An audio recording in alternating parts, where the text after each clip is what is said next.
Well, hi guys and gals, it's me, George, the Shade Tree Fix-It Man, and my brother Cal and I are out here in the shop again today, and we're doing a little more tinkering with this motor.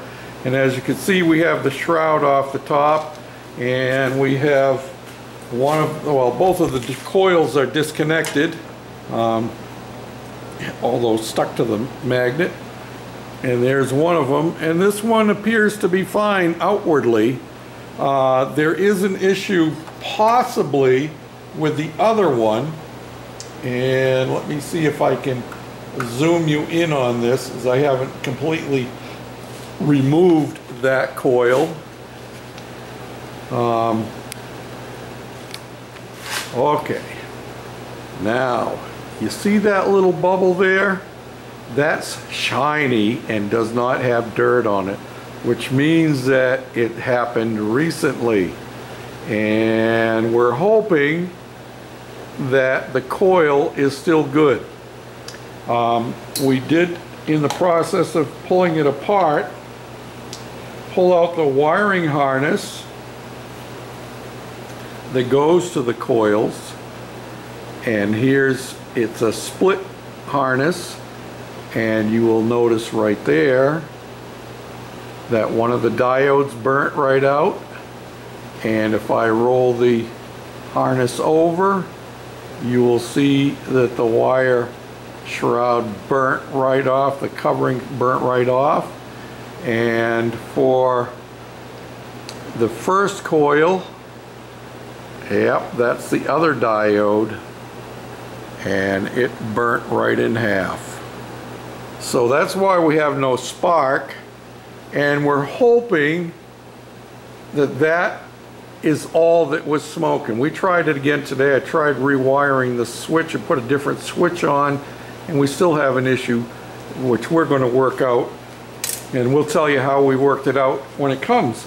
But I wanted to show you how to test the coil to determine whether or not it is good. And Cal, you want to run the camera? So I can't run the camera and do this too, I don't think. So we have a multimeter, and I'm setting it to ohms, and it is set on 0, if we can see that. And if you touch your leads together, it goes all the way back. And I don't know if this well, it does have an adjustment. It looks like it needs to be adjusted back a hair more. There. Now it's set on 0. Can you see that okay? Yeah. Alright. Now if you back out enough so that they can see where I'm going here.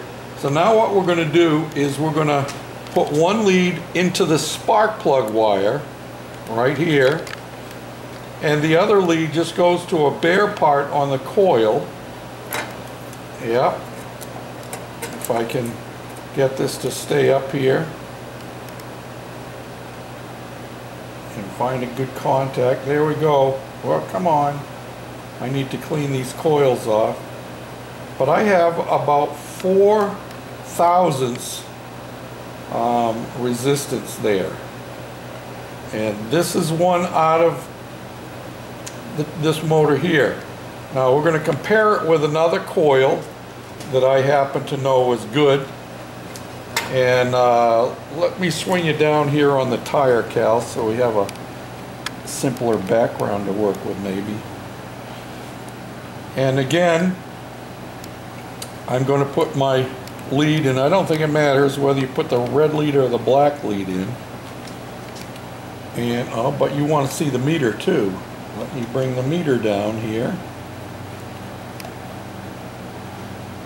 This is a totally unstable environment. There we go.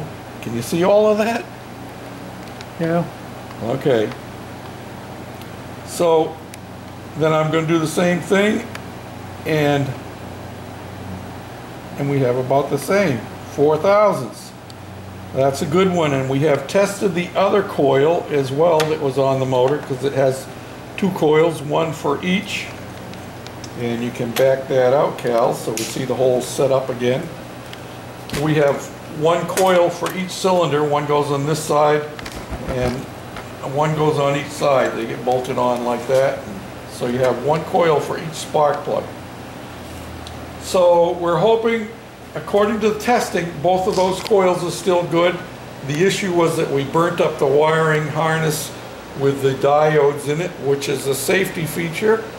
And I have ordered another one to put on there, so we're not going to be able to fix it today. I called the local small engine repair shop and they didn't have any in stock. And so I've ordered one from eBay, and sometime next week it'll be here and we'll give it another try. Now the issue is, and I think I said this last night, was that in wiring the ignition switch, I had the ignition wire, which ostensibly is just a ground wire, going into the ignition switch,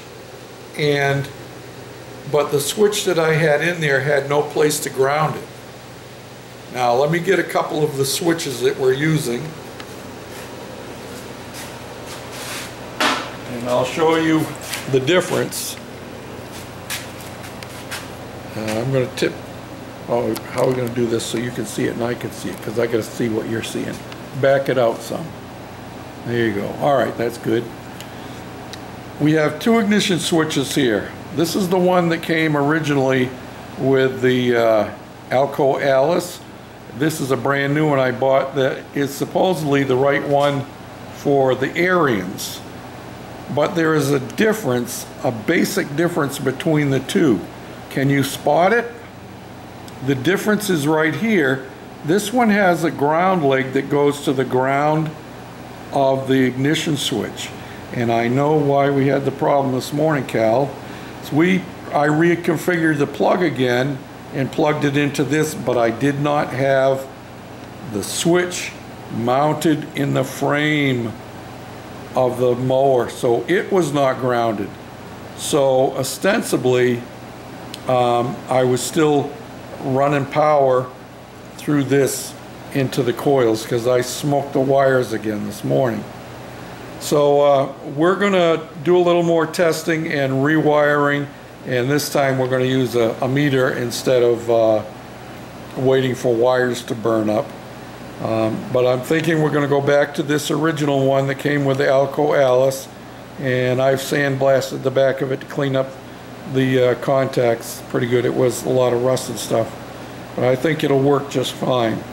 But we have to determine the layout of these plugs because they don't work exactly the same. So I hope that helps somebody, and maybe we'll give another update once we get the wiring completely figured out. So we have that wiring harness has been ordered.